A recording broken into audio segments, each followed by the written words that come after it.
Paibi ang bibi mo at ang bibi ko. I love you! Love you, pare. Bibo!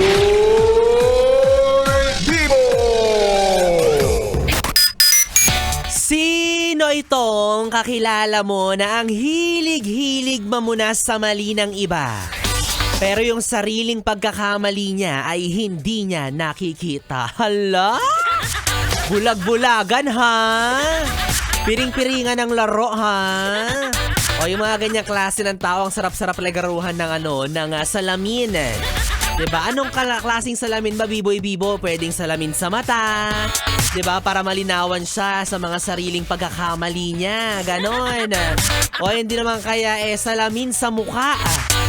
Para kahit paano makita niya yung mga sariling dungis niya. Diba? O minsan talaga mga yes friend, may mga makikilala tayong self-righteous. Self-righteous!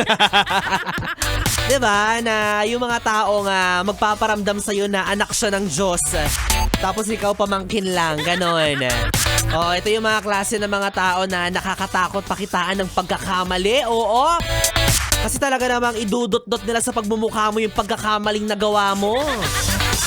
At ang mas masakit dyan, pag may pagkakamali ka kahit hindi mo naman sinasadya at hindi naman makakaapekto sa buhay nila, ay talaga namang ipapangalandakan niya sa iba.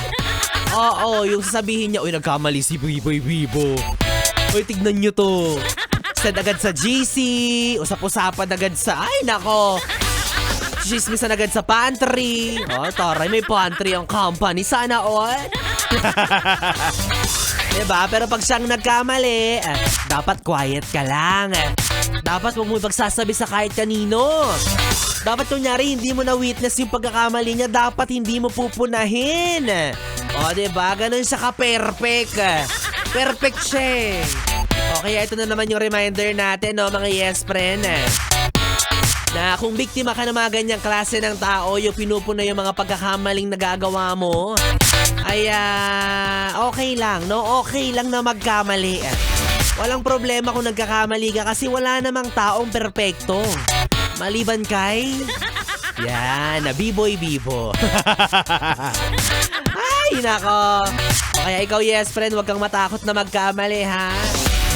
Normal lang yan, for as long as natututo ka sa mga pagkakamali mo, you're good. And for as long as alam mo kung sino yung mga papakinggan mo sa paligid mo, 'di ba? Para mas lalo kang matuto.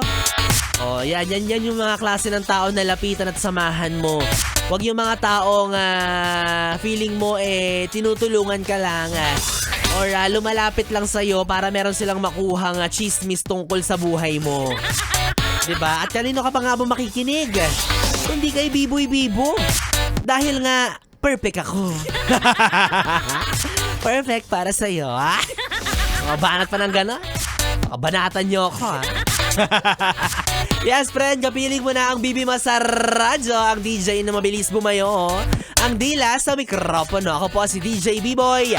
Bibo na pwede mong makatabi hanggang mamayang alas 12 para sa ating BB Time. Kaya naman dito ka lang sa istasyong no problem.